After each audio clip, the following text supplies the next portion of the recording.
I took that leap, I went from 1,000 to 5,000 subs in my first month of being full-time. Like, my community really went all in. That's what happened with me too. Yeah, and I'm super grateful for that, and it kind of just blew up from there. And Fortnite, what was your peak at Fortnite when Fortnite popped off? Because for those of you who don't know, Fortnite was the thing. We still haven't had another Fortnite. It'll be tough to have another Fortnite. Yeah, I don't know if there ever will be. It's like thinking about like Elvis Presley and Michael Jackson. Yeah. Like, these are the Beatles. These are world-changing performers and acts that probably will never be replicated because everyone else that comes after them is kind of biting their shit.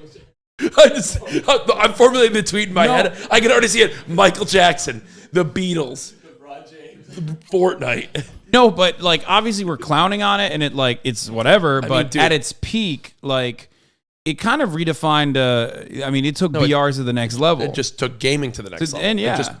And there was no battle pass before Fortnite. Every game had loot boxes before Fortnite. Yeah, they were just hooking us up on gambling. There's now more now Riot collaborative does skins. Both. Sorry? Now Riot does both, which is kind of fucked up. It's pretty crazy. Yeah. There are more collaborative skins in Fortnite than there are of their own that they've created now. So, like, in Fortnite, you now could be Master Chief with Rick in your car from Rick and Morty. Yeah. With Michonne from The Walking Dead. With, Kratos from God of War.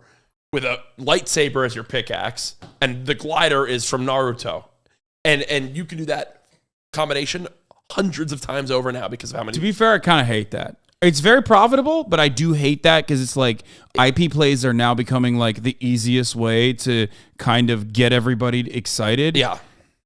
And I think, like, while all art is derivative, if we're gonna talk about this from a higher level, I think that does have the capacity to just kind of fucking ruin art in general. That's how you get all the Free Guy movies and. Well, I also think that a lot of like the dedicated Fortnite fans of like the lore of Fortnite do miss when it wasn't every season wasn't a big character from a movie or a show, because I think it harmed the Fortnite storyline that people so loved in chapter 1 into chapter 2. Yeah, there was like bombs and there was the like rockets, the rocket. Yeah, the island getting destroyed from the black hole, and then like midway through chapter 2, the Avengers showed up, and then it kind of all began to get like, what's even going on in this? Yeah, but with that too, Fortnite also changed things where like there was no cross-platform before that. Like, people on Xbox couldn't face people on PlayStation. Is Fortnite the first cross-platform? That was the one that broke down all the barriers. Fortnite. Yeah, they like PlayStation had no reason to do it because they were winning the console wars, and it was this whole big thing. And then finally, now you can have Xbox with PlayStation, with Switch, with mobile, with your. That was not a thing. So yeah, no, I remember. It's insane back in the day, which was simpler time, better time, I would say. There was no spirited debate around. You know what I'm about to ask you.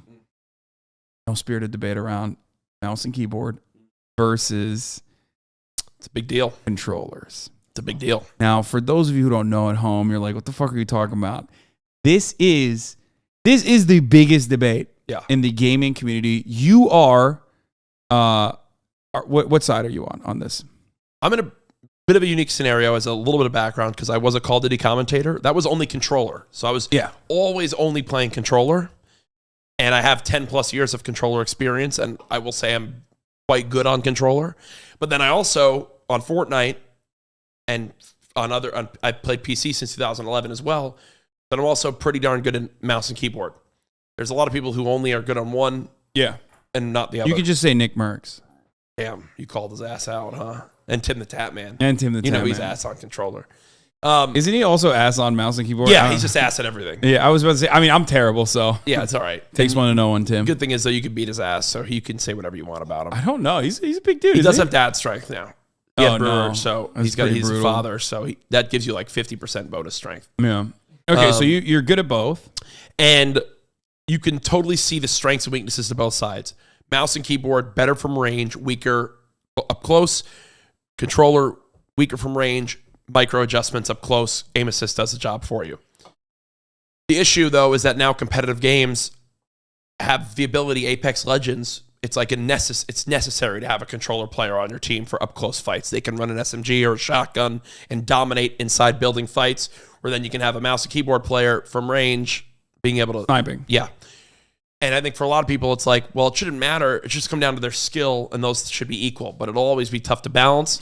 And obviously, just like most things in life, controller players think that mouse and keyboard's overpowered. Mouse and keyboard thinks controller's overpowered, and it causes a lot of strife. I don't really understand how you could say mouse and keyboard is overpowered, though, because it's all technical. It's like there is no aimbot. I mean, the copy pasta and meme with it is that like you have your whole arm to aim versus me only having my 2 thumbs on the joysticks. Yeah, I mean, no one is, I think, saying that it's just as easy to aim with a thumb and a joystick. Yeah. It's not.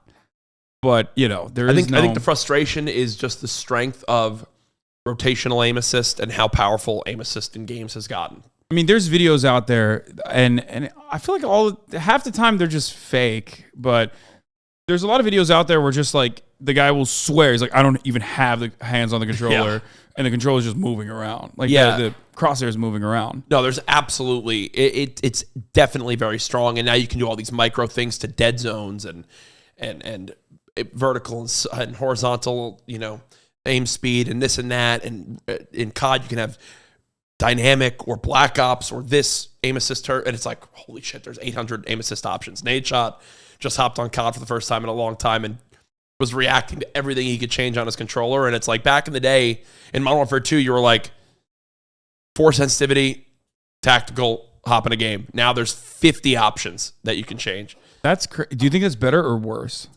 I mean, I just think it's great that like players can play whatever they feel comfortable, but at the same time, it's like, what? Can't we just like make it? Can't we just like hop on a game? Why'd I have to change 800 things? Okay.